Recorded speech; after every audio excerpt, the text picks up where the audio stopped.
When we talk about alliances in the United States, we have allies that matter in terms of bringing technology, capability, intelligence to the table. And we have allies who matter from a broader foreign policy perspective. Israel is one of the U.S.'s most effective intelligence allies, is one of the U.S.'s most effective technological allies, and certainly because of the degree to which it's in a rough neighborhood, provides a tremendous number of lessons about how to counter advanced militaries, like Israel saw with Russia in Syria, or like Israel saw with Iranian advanced ballistic and cruise missiles, all the way through to militant groups, like they saw, whether it's Hezbollah tunneling into the geography there, or whether it was Hamas and the tunneling capability and just the raw additional information warfare capability that is very much in American interest to maintain. I'm Deborah Pardes, the host of ARC News Daily. What's happening in Israel and the Jewish world right now matters, but it can be hard to keep up, let alone make sense of it all. And that's why we started ARC News Daily. Every weekday morning, I walk you through the most important news, give you the context you need, and let you know what to look out for next. I don't try to convince you of anything, and I don't want to waste your time. So on most days, I'll be in your ears for about 10 minutes or less. Then you can move on with your day, hopefully feeling a little smarter than before. Subscribe wherever you get your podcasts or follow the link in the show notes. I hope to see you tomorrow.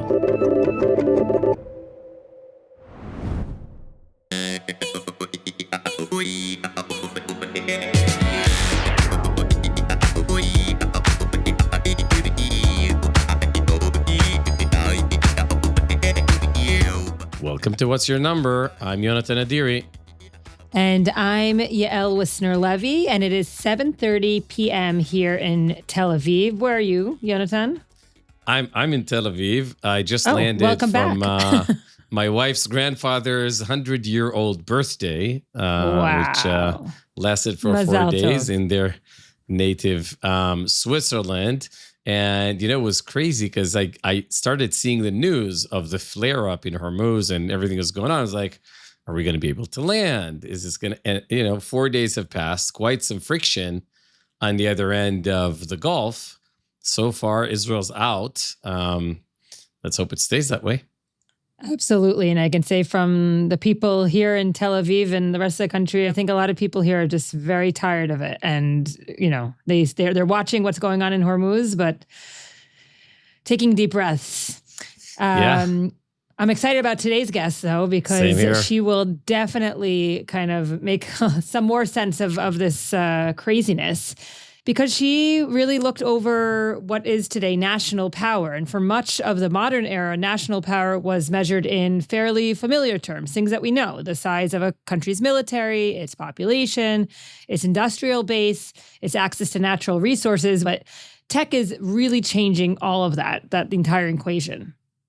Yeah, and we found that natural resources still matter quite a lot. When the rare earth switch was, flipped on earlier this year by the Chinese, which, kind of created a chain of events, and we just mentioned Hormuz. But in strategic terms, up until very recent times, major tech breakthroughs, ones that had transformative geopolitical power at least, were led by superpowers. Nuclear US, industrialized UK, spacefaring Russia and its famous Sputnik moment. But it seems like today a relatively small country, or even a relatively small group of engineers, can develop capabilities that once belonged to those superpowers. Much of it happens in the digital domain. Therefore, you don't need these large supply chains. You don't need a lot of people. Drones, artificial intelligence, cyber weapons, autonomous systems, and commercial satellites. They are, in essence, a highway or a railway equivalent for the modern era. Increasingly, they are the military power itself. Correct. And few people on this globe have observed that transformation from as many vantage points as has Anne Neuberger. Anne spent more than a decade at the NSA, the National Security Agency, where she held a series of senior leadership positions. And she later became the first director of the NSA's Cybersecurity Directorate. She later served in the White House as Deputy National Security Advisor for Cyber and Emerging Technology. And she helped shape U.S. policy on cyber warfare, AI, quantum computing, and advanced telecommunications. And now, Yonatan, she has moved from government to VC land, our stomping ground, or a former stomping ground for some of us. She's joining Andreessen Horowitz as a general partner and head of global affairs at A16Z, placing her at the intersection of national security, tech innovation, investment for founders in sectors from healthcare to consumer to fintech to infrastructure, and of course, cyber and AI. Yeah, listen, this transition from the Biden administration, which was a kind of foresight-driven administration when it came to, where tech meets those new powers vis-a-vis China, vis-a-vis other countries, it is actually very, very interesting to see and hear from Anne. How does she now wear her VC hat? And how do insights gained over her period in government now translate into investment strategies? I'm very excited about this intersection.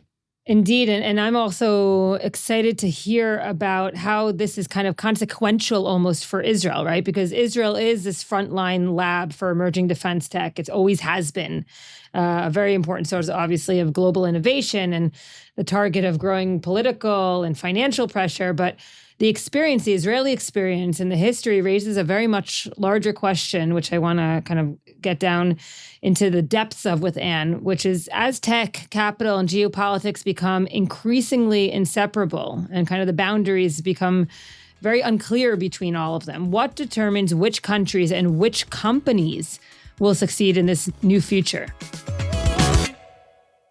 Anne, welcome to What's Your Number? It's wonderful to be here, Yael. So I'd love to start with the first question about what we just talked about, the major factors that create successful companies or countries in this new era. What would they be? It's interesting.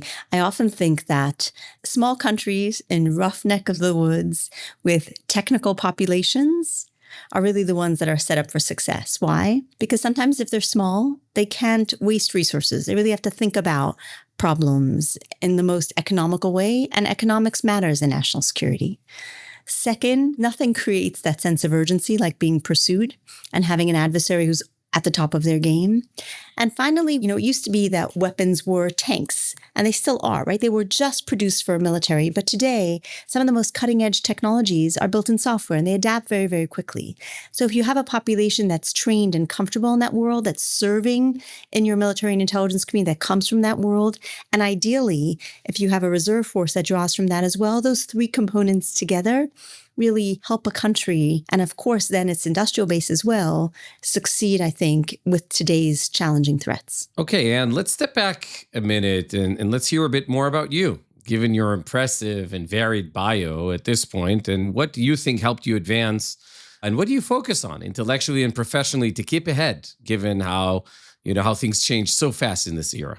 It's so true. If I could summarize my background in the last 20 years, it's really been at the nexus between national security and technology, trying to gain insight into the threats, as well as what's happening in the technology space, and then ensure that we and our allies are at the top of our game in using technology to identify and to counter threats. And that depends, right? Because threats can come from countries. They can come from criminals, and they can come from transnational groups, terrorists, weapons traffickers, drug traffickers, who really try to blend into the noise.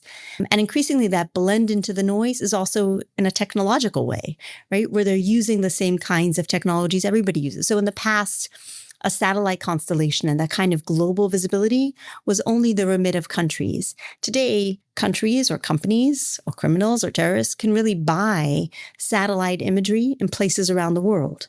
So the edge between what it used to take to present a threat in terms of the investment of money, the investment of high-end capabilities, has really now democratized. It's spread considerably. All you have to do is look at Ukraine using first-person video drones in order to, over time, take out Russia's Navy in the Black Sea to get a sense of how the nexus between tech and national security has changed a great deal. So for me, to your point, I try to continue to keep an eye on what's happening around the world with different countries or different groups' adoption of technology. We see, for example, North Korea using crypto to get around sanctions, all the way through to understanding the tech from a positive perspective, right? If you look at what's happening in AI with drug discovery, that's hugely promising. So keeping an eye on both, because what's so interesting about current technologies, they're dual use. They present so much cool opportunity for our economies, for our safety, and yet they present threats as well. And we really want to understand both and keep an eye on both to ensure we can lead and stay ahead. And in that context, how do you view, the importance of supply chain networks and energy?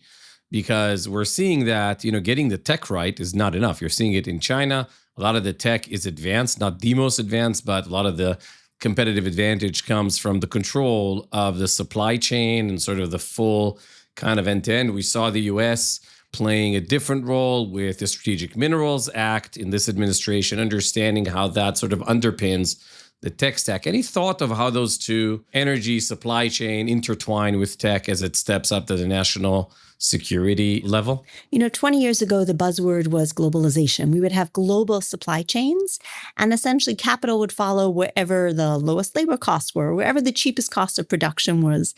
We all remember the just-in-time production. And what happened during COVID was suddenly people saw that those supply chains could actually become contested, either because everybody was demanding the same thing, masks, vaccines at the same time. So those who were producing in their countries obviously gave priority to their countries or their allies, or because they could be weaponized. We first saw China weaponize the supply chain with Japan and critical minerals a number of years ago. Really critical minerals that were key to Japanese auto production, a big part of their economy.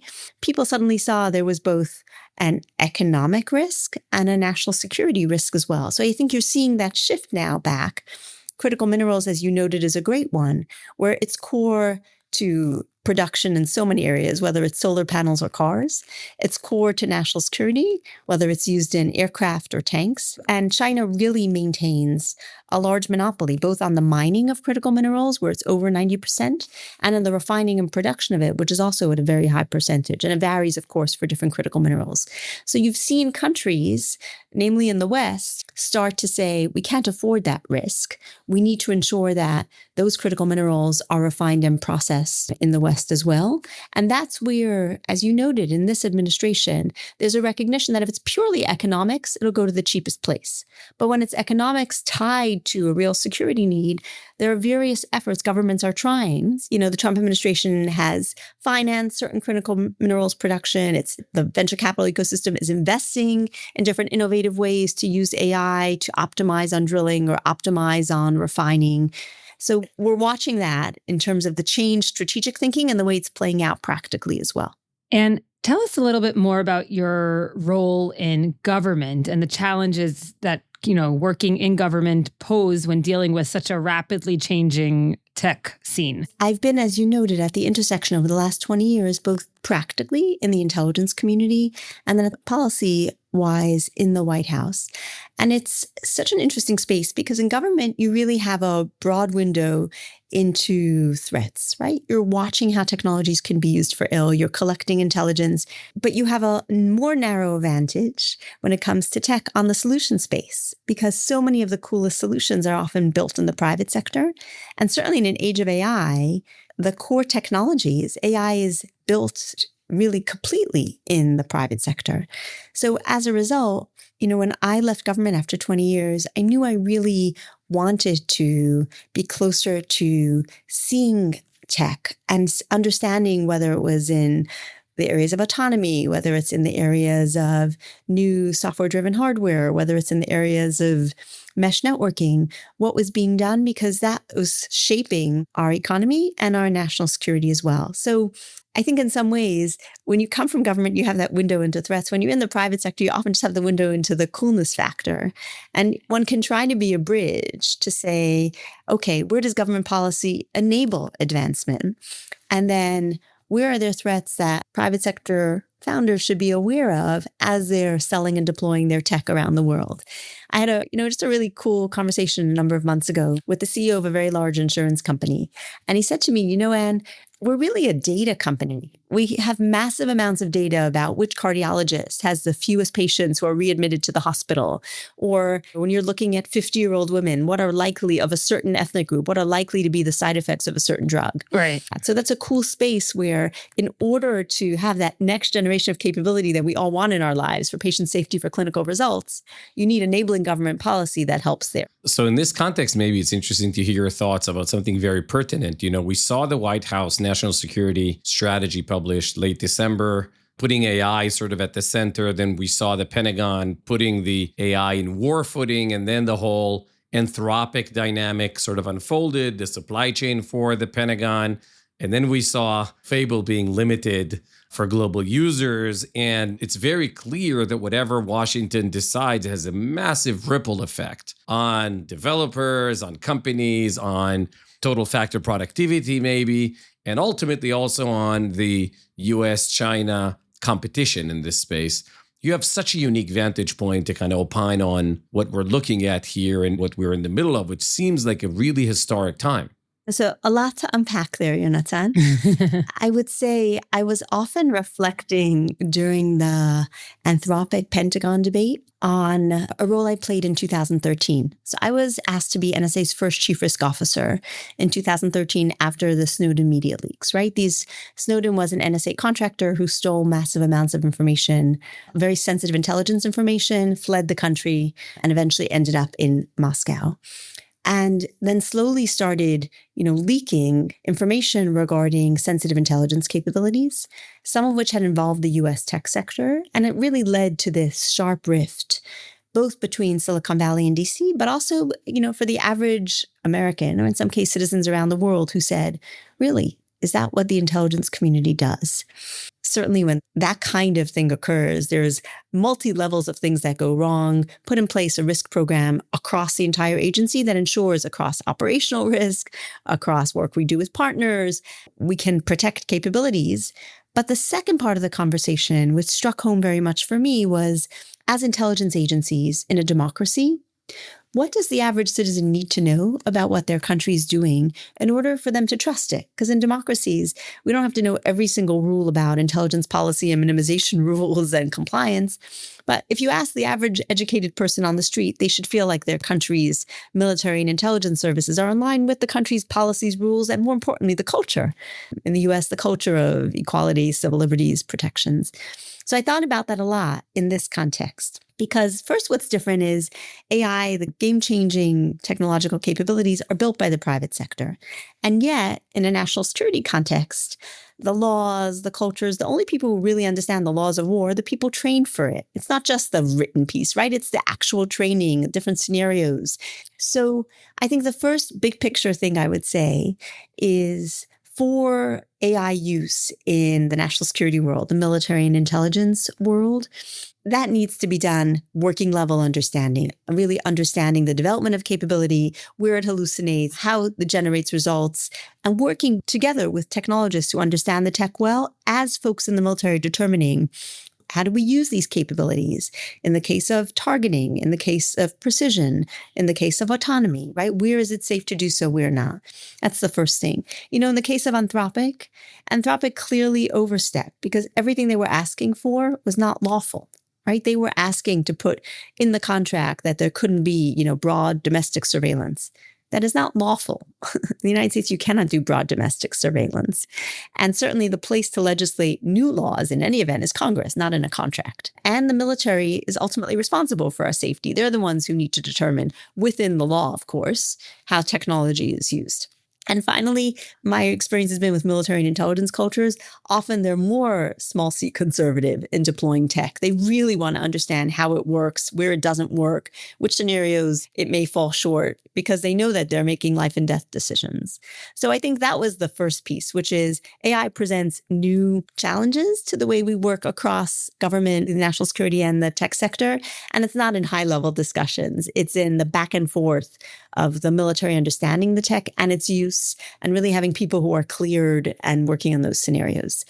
And then I would say, to your point about the US and China, one thing we want to keep big picture is understanding that in an authoritarian country like China, like Russia, like Iran, the kind of civil liberties protections we're accustomed to in the US, in Israel, don't exist, right? So China can hoover up millions of images from commercial cameras around the world and use that to train facial recognition models and then deploy those in a military context.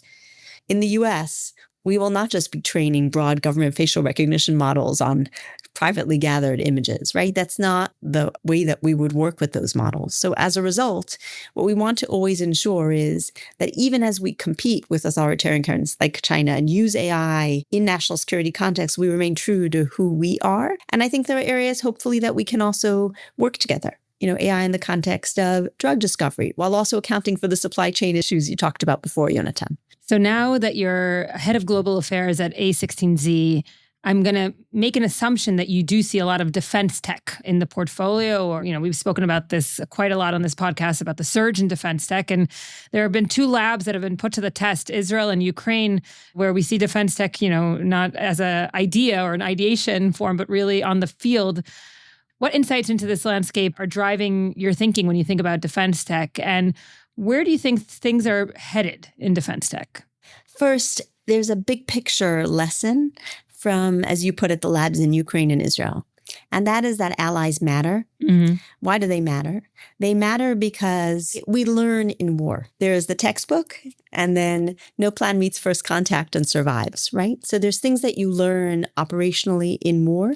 What Ukraine has learned in the use of commercial technology and the scaling of it, in the degree to which advanced precision targeting capabilities that came from the US and its allies were disabled pretty quickly by Russian electronic warfare, and the need to quickly adapt that and in a flexible way in terms of how we manage spectrum in a given area. So that's lesson learned one, that allies matter, whether that's Ukraine, whether that's Israel fighting Hamas in tunnels, right? Clearly, anti-tunneling capability is something that matters to many, many landlocked countries around the world. So the reason we have allies is because we want to learn together to enable us all so that we, I speak as an American now, don't need to learn the same lessons that our allies learned, and we can gain the benefit from the technological advancements and the warfighting advancements that they make. So that's first. I think second, from a practical level, I recall being in the Situation Room as we first were discussing the intelligence we had about Russia planning to invade Ukraine. And there were confident briefings about, Russia, major, massive scaled military, they're just going to overrun Ukraine in a few days. It didn't happen. And it didn't happen because of a number of things, notably Zelensky and the Ukrainian leadership's persistence, but also the degree to which the Ukrainians scaled commercially available cheap tech, quickly and adapted very, very quickly. So they showed that it's not only the ability to build and deploy, it's the ability to scale and the ability to quickly adapt.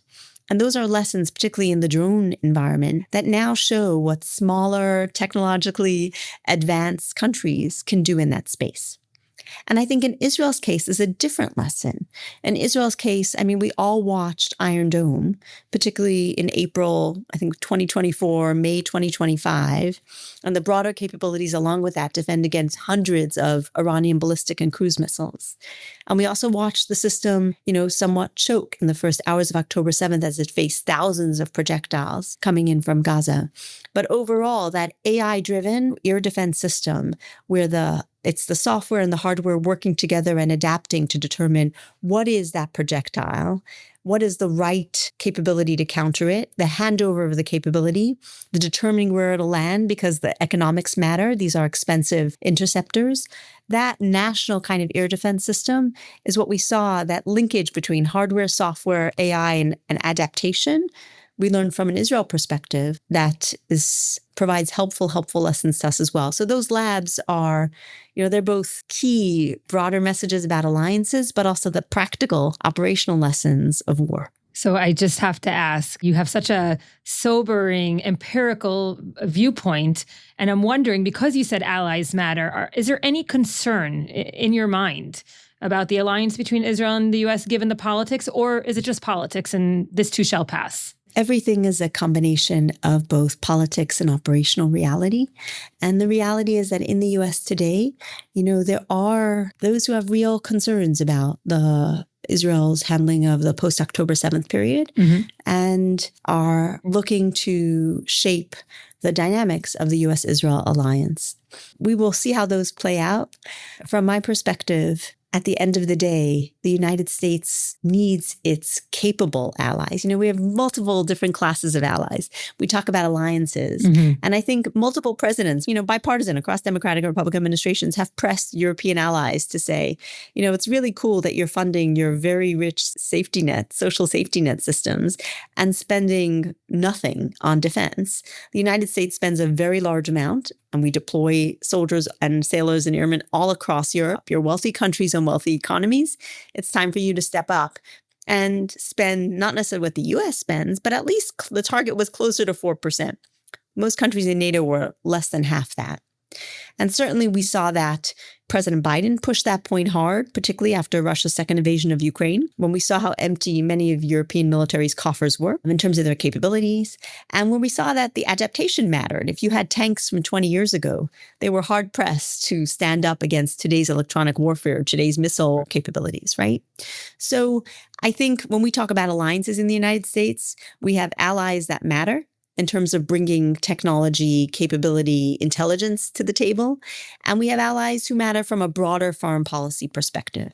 Israel, and I served for, almost 20 years in government, 15 years in the intelligence community, is one of the U.S.'s most effective intelligence allies, is one of the U.S.'s most effective technological allies, and certainly because of the degree to which it's in a rough neighborhood, provides a tremendous number of lessons about how to counter advanced militaries like Israel saw with Russia in Syria, or like Israel saw with Iranian advanced ballistic and cruise missiles, all the way through to militant groups like they saw, whether it's Hezbollah tunneling into the geography there, or whether it was Hamas and the tunneling capability and just the raw additional information warfare capability.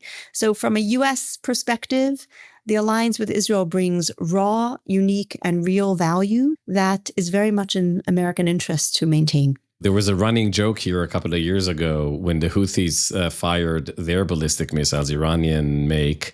And the first instance of, the Reagan space war ended up between Israel and tribes in the middle of the Yemenite desert, which was funny to see those interceptions in outer space. But, if we want to get a bit more specific, as you look at investment themes in defense tech, how do you kind of look at the landscape, and where does Israel fit beyond having, kind of what you've just outlined as the friction and the know-how?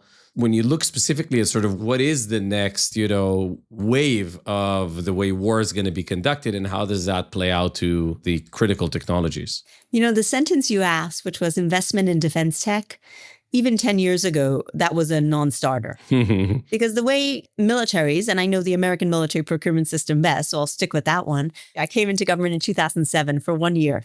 As my husband likes to say, 19 years later. But I remember somebody handed me a chart and said, okay, you really need to understand this. And it was one of those folded over charts, and I unfolded each level. And when it was opened, it was this massive chart that covered most of my desk. And it said, the Department of Defense weapons acquisition process.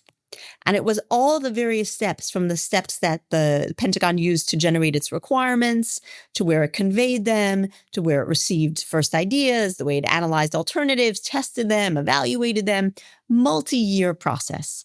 And certainly you didn't have private sector money going into that, because they said there's only one set of customers, militaries. There's often controls on what's shared on sensitive technologies. You never quite know when anything's coming out on the other end. So why would we invest in this? And what changed is that in the ensuing period, commercial software, whether it was satellite networks, whether it was the way networking overall is done, whether it was drones and autonomy, AI, people started to see that many of those technologies coming out of the commercial sector not only had military application, but the process of adaptation in, being first to market and adapting and staying first to market was something important, particularly as you no longer, to your point, had Reagan-era US-Soviet Union, two massive acquisition systems facing off against each other. Yeah. But you had the post-2001, 9/11, right? All, terrorist groups adapting technology and moving from there. And certainly as a result, you now have venture investing going into defense tech and trying to say, rather than the process starting with government requirements, which by definition are going to be built on what has been done before, maybe with a step layer or two of creativity, but now can we just reimagine based on what's happening in commercial tech in a given area and essentially fund that first level of development so the military can evaluate technologies and test with them, and you just make the process not only much faster, but potentially much cheaper. And for sure, within the ecosystem of Silicon Valley and Israel specifically, we do see a pretty aggressive movement internationally from both companies and funds and governments to divest from Israel financially. And there's a lot of pressure on these funds. What do you make of that, this kind of divestment from the financial standpoint?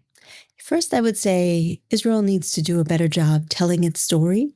And much as I mentioned earlier, post-Snowden, where I reflected on really the urgency of democracies doing a better job of ensuring that the average educated citizen understands how their militaries are used with an attempt to really minimize civilian deaths and wounds and really use it for the purpose it's intended, which is to keep a country safe in a way that obviously not only meets the laws of war, but that a country's culture is proud of, right? I recall once a conversation with a particular colleague in Europe. He was a military attaché from a European country serving the United States. And I asked him what he thought most surprising when he came to the US. He said, Anne, when I'm in France, I would never walk on the street in my uniform because it's not something you're proud of. He said, in the United States, people fly the flag. There's a sense of pride in the military. Now, obviously, the sense of pride in the military's capabilities, but also there's a sense of pride in this is a military that reflects who we are, in the makeup of it, in the way it pursues defending the country, but also doing so as a light unto the nations, right? And I think that I recall somebody saying a comment to me, AI and targeting is a terrible thing. And I said, look, I'll share with you a perspective coming out of the intelligence community. So the hardest problems we have are the individuals who try to blend into the noise. Weapons traffickers, terrorists, militants, right? Because they're using the same email we use. They're using the same VSAT connectivity we use. The lone wolf. How do you ensure that intelligence services identify them and prevent an attack from happening? The proverbial needle in the haystack, you can't find the needle unless you've collected some part of the haystack. And I said, in many ways, I view AI as a way to be much more precise in our targeting. And you can actually lay out how you've identified somebody in order for people to really understand both the threats we face, but also how democracies pursue them. In that way, the story has to be better told. So back to Israel, I think Israel needs to do a better job of telling that story and ensuring that's done in a rapid, effective way. That's A. And then finally, I would say B, at the end of the day, investment dollars go to where there's value. And as we talked about earlier, countries that are in conflicts and crises frequently are labs for development of tech. And those who want to ensure they're deploying the best tech will seek to partner or learn from those areas. In that context, we spoke about it earlier. We live in an era where smaller countries can really, create big differences. We saw the UAE buying BrahMos missiles a few weeks ago from India. Is it going to be a mix and match dynamic, which is going to allow for smaller countries to gain a bigger share? How do you kind of see the stack from smaller countries, Japan stepping in, Germany transitioning? Interesting to hear your thoughts on how do smaller countries compete in this evolving landscape? So first, the national security economics matter, right? Countries need to, first of all, make decisions about how much they spend on their militaries. And in many, Western countries, you have aging populations, you have more demand for social programs. So countries are making choices. As a result, they want to get the highest ROI for every dollar they spend on their militaries, right? And then second is there's now a whole new wave of technology from drones to autonomy to, unmanned vehicles, where fundamentally if something doesn't have a person in it, the cost of production, because you have far less careabouts in terms of safety, et cetera, right? The cost of an unmanned ship, we're talking in the single digit millions. And you can scale them much more across a long waterway, for example. You may have seen the US just used an autonomous ship for its first combat operations in the last 24 hours in the Straits of Hormuz. So as a result, both at the national level and then at the practical level, countries want to spend less. So the cheapest technology that gets the job done, now it's going to vary where they are, right? So in Sweden, certainly autonomy in the Navy, but how you ensure whether it's freshwater or saltwater, they're going to optimize for the temperature of the water, the kind of water, the kinds of conflicts they see. So for, protection of undersea telecom cables is a mission that in the Northern Sea, the Nordic countries are uber focused on, based on what they learned in terms of suspected Russian operations cutting underwater cables. Certainly when you look at Taiwan, right? As an island, Taiwan is thinking about its own resilience to undersea cable. Taiwan is an example of an ally that really does need to step up its game. So I think smaller countries are in some ways uniquely positioned to be at the cutting edge of showing how software-based ecosystems adaptation is game-changing, because bigger countries are going to leverage that both with exquisite capabilities, right? The F-35 is an exquisite capability that's unique. Many countries can't afford it. And those kinds of capabilities are still the ones that the wealthiest, most important global leaders will still have, augmented by the smaller ones that are what's available. We'll be right back.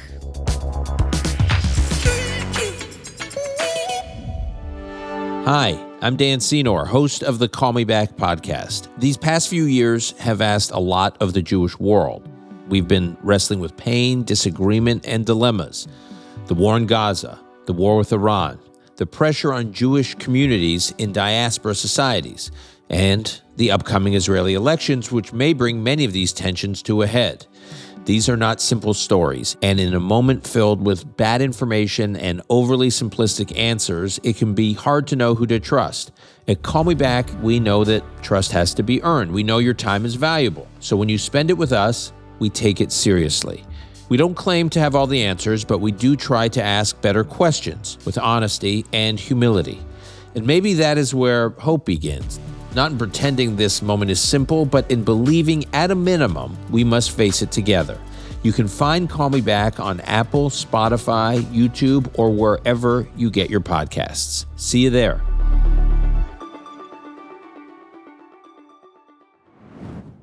And we're back with Anne Neuberger. I'm nervous to ask this next question because things are happening so fast in this region and also in technology. But what is your read on the renewal of the crossfire now in the Gulf? What do you think it means for investors worldwide? They've been spooked a few times now. Where do you think this is heading?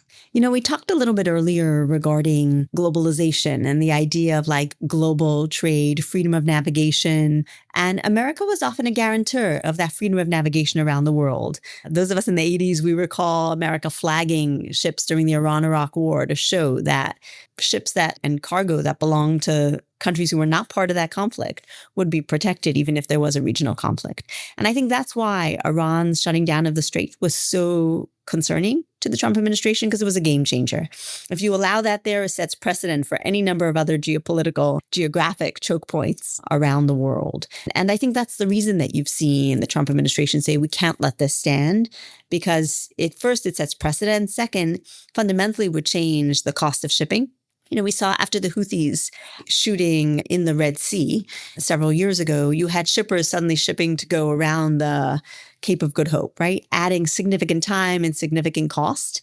That drives global inflation. That has an impact on energy costs, has an impact on every product that we buy. But I think that's why we're seeing this emphasis on trying to break through and ensure that freedom of navigation for countries around the world remains a global freedom. You mentioned in passing AI and drug discovery, right? Molecule candidates for drugs and so on.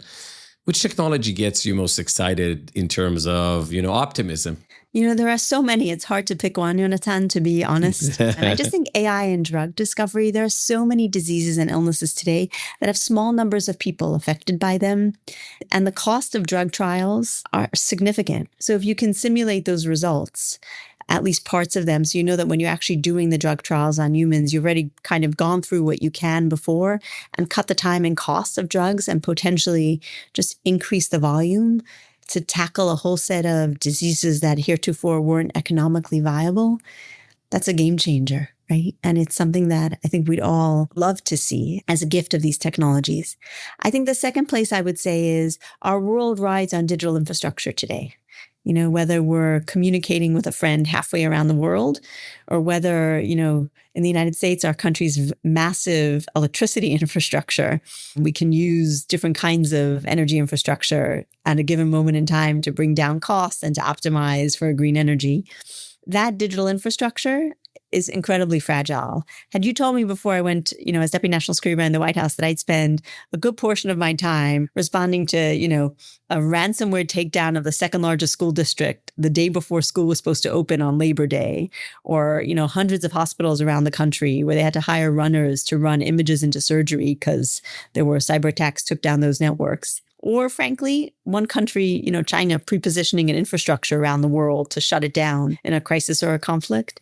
The economics of cyber defense had failed before AI because it's so much easier to find a vulnerability to attack than to defend every digital door and window. And I think AI fundamentally makes cyber defense possible because you can just essentially be one step ahead of attackers and just run models to identify where you're vulnerable and generate patches much more quickly. Check your code using AI much more quickly and then fix it before you deploy. So I'm very hopeful that as our world really relies more and more on digital infrastructure, AI for cyber defense, even as it helps attackers, but attackers were already had such a leg up, I think it'll significantly help defenders. So those are the two areas that, you know, one human, one digital, that I'm most excited about among many. And I hesitate to ask this question as a woman myself, because of your unique career that you had, doing so more as a observant Jewish woman. I mean, you didn't have a lot of peers from that identity pool, I would say, by your side. How was that? Was that a challenge? Was it an advantage? You know, I would read it, you know, right to left as you do in Hebrew, woman and then observant Jew. Mm-hmm. I think it's a particularly stark moment in the aftermath of the Graham Plattner controversy in Maine, where I've seen among a lot of women go, which woman with a resume that thin, talking garbage as he did online, with let alone that tattoo and everything else, would ever have been allowed to continue because they were charismatic. I think a lot of women are going, so things haven't really changed, right? Believe her, but only if she's of the right political ideology. So I think there's a moment for us to pause and go, there's a fair amount of stark hypocrisy in the Graham Plattner story, and just wondering as women, how was that allowed, right? You know, it's funny because after I came to government for 1 year for a fellowship and then felt deeply grateful to America and very much felt a call of being part of something larger than myself, the sense of dedication and sacrifice of the military. And I went to talk to a 4-star general who was a mentor about taking on a particular role. And I'll never forget because I appreciated his candor. This is in 2008, so it's 18 years ago. And he said to me, Anne, I want to be upfront. You're a woman. You need to work twice as hard to be taken seriously. If you're prepared for that, you'll get a lot done. And I remember looking at him going, my dad came as a refugee. My grandparents are all refugees. In my mind, I'm thinking hard work was never something I was raised to be afraid of. Game on, right? But I think that's certainly the case as a woman. I think as the observant Jewish part, I would say that in some ways being different, both in my work environment and frankly in my community. While it was difficult in the beginning, over time it made it easier for me to ask questions or to sometimes challenge the accepted doctrine, because every day of my life I was challenging accepted doctrine, so to speak. And over time, I think I learned that actually the worlds were more similar than different. We say in the Hebrew Bible, in God's image, he created man. It's very similar to the American idea of equality, right? If each person is in God's image, then each person is fundamentally godly and equal.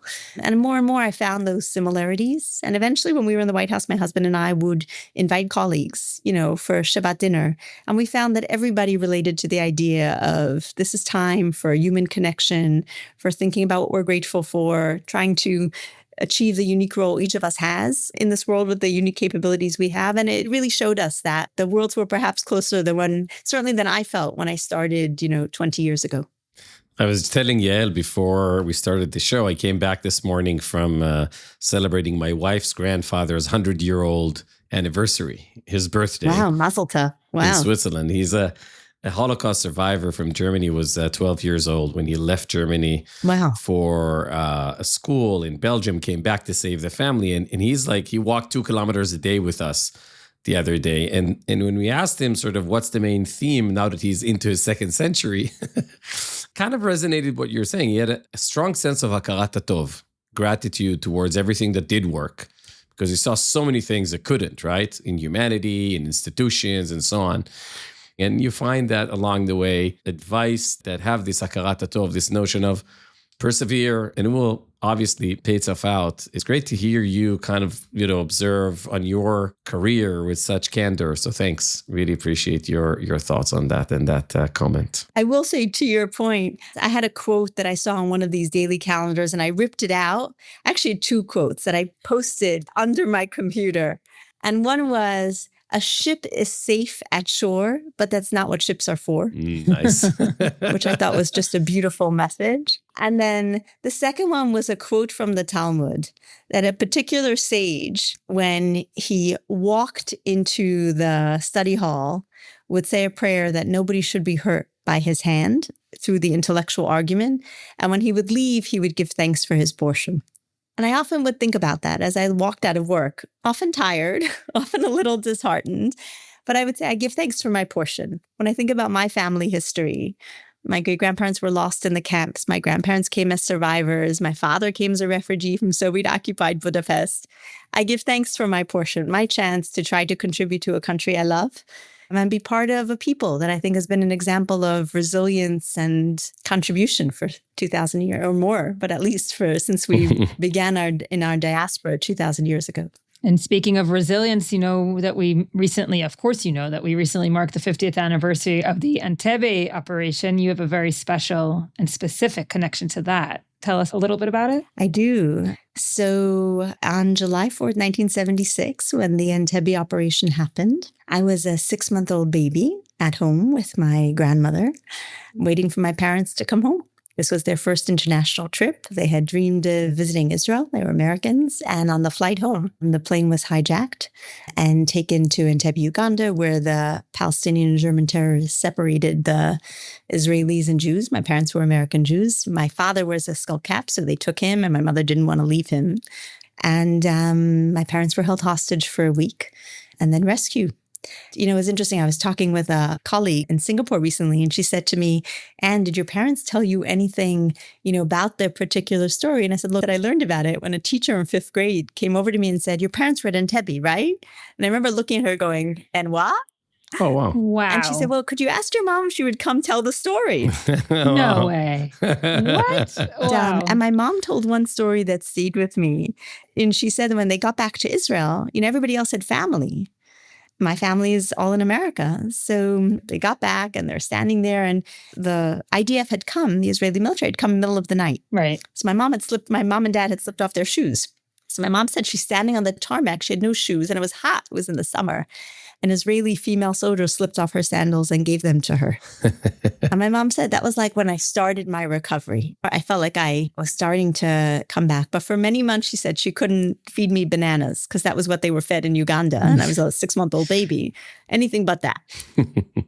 Understood. Wow. What a story. I sometimes reflect on, given the time I spent in the intelligence community, was that when the commandos took off on that flight in July of 1976, they were flying blind, right?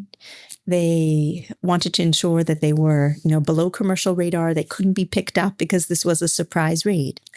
Today in the intelligence community or the military, there is an entire system of intelligence analysts, satellite communications, secure comms that are there to ensure that commandos going in for a military operation or a hostage rescue have the benefit of, many eyes supporting them. And it still takes tremendous courage to fly voluntarily into the middle of a hostile situation. But I often reflect on the courage of those individuals 50 years ago when there wasn't the tech overwatch. They were going in silent. They'd had a few days to train, if any. But yet they were driven by a desire to save lives. And I think that's the definition of raw courage. and probably commitment to something larger than yourself and to saving lives, which is huge. Absolutely. So to wrap up the show, Anne, we're going to try out this new format of kind of a lightning round, and this is what's your number. So any number or short sentence or word that comes to mind, let us know. What is your number for how many news sources do you rely on every day to stay informed? 18. Chai Mekorot, Chai sources. Exactly. It's a happy number. No, honestly, I have a bunch of tech sites. I use Apple News that just feeds a whole set of sites. And then I have my classic ones with some foreign policy stuff, etc. No, that was pretty precise. Yeah, the next one is, how many countries do you believe will become true AI superpowers? How big can this club really be? I'm defining superpower as use AI broadly for their health systems, in making their governments more efficient, for ensuring they can protect themselves against adversaries using AI. You can have a broad set of countries, 25, 30, because in a real world, the models, and increasingly you're seeing new, more cost-efficient models will be available that are optimized for different use cases. What percentage of cyber attacks could be potentially prevented if we had better basic cyber hygiene? There's a lot of the same basic cyber hygiene, multi-factor authentication, data encryption, etc. Vulnerability management systems are the core defenses, even in an AI era. They matter much more, and they've got to work faster. So I would say definitely 65 to 70% with the basic stuff we just talked about. Monitoring your system, potentially using AI models, encrypting your data so if it's stolen and can't be used for blackmail, using a factor, digital identities, as well as for agents. So yeah. So just cleaning up. And defending forward. You've been around world leaders and you've led yourself, branches of government. From your experience, how many hours a week should leaders spend learning something new, kind of carving out that time to learn something new? I love this question. I'm going to relate a quick anecdote. So one of the finest people I worked for in government was Secretary Bob Gates. I worked for him when I was a White House fellow in the Pentagon, my first job in government. And I'll never forget, I called him once when I was serving in the White House as Deputy National Security Advisor, and I think he served in that role as well. And he said to me, "Anne, you sound tired." And I said, "Yeah, there's been a lot going on." And at that point, there wasn't a particular crisis happening. There was just a lot going on. And he said to me, "Anne, at the times when there's not a particular crisis, you cannot be running full speed. Because when the crisis is happening, you can't run any faster." And I think a part of that is the intellectual learning, right? I'm sure all of us, a part of filling up the tank is learning something new. So I think carving out an hour a day to be reading something new, talking to a part of government you've not talked with before, talking to a foreign colleague and saying, "How have you tackled this question?" is important. These last two are not a number, but a book, podcast, newsletter that you may recommend to our listeners to kind of expand their horizon. So I would say the podcast I enjoy is one that many people listen to, Dwarkesh Patel on tech, and a book that I would say two. So the book I really enjoyed is called Geniuses at War. Mm-hmm. And it's the story of the encryption device that the Brits built during the Second World War to break German encryption. And it's a beautiful story, I find, because the people who were involved were not the people you would expect, right? They came from working class families and they faced tremendous resistance. And in some ways, because they came from those kind of backgrounds, but really believed in it, they were able to build, that Enigma machine, which broke German encryption and shortened the war. I had a grandmother who was in Auschwitz at the time, potentially, the reason I have the privilege of being here. So it just goes to show that it's not a certain class of people or a certain class of advanced education that enables you to make a difference. It's really believing in something and being willing to put it all. And then the book that I most recently read that I've been reflecting on is The Last Days of Budapest. My family's Hungarian. And, I had my paternal grandmother and her sister were hiding out in Budapest. They'd fled there because they weren't on the lists. In their smaller city, they were on the list, which is how the Nazis and their Hungarian collaborators found people. But the reason it's such a story to read is because Hungary was in a different class than the other allies of the Nazis. Essentially, the Hungarian leadership remained the same, but the horrors started when the Nazis pushed out the Hungarian government and took over. But the story is told about how many times average Hungarians could have stopped it. And Hungary had a well-integrated Jewish community, part of finance and the arts and business, as well as culturally contributing. And all it takes for evil to persist, as Edmund Burke said, is for good men to do nothing. And that tells that story. And I reflect today on the rise of anti-Semitism in America and how crude some of the discourse is. So it's a book to read at this moment and to reflect. And thank you so much for coming on and sharing so much wisdom. It's wonderful to be here with both of you. Thank you so much, Yael and Yonatan. Thanks, Anne. Thank you.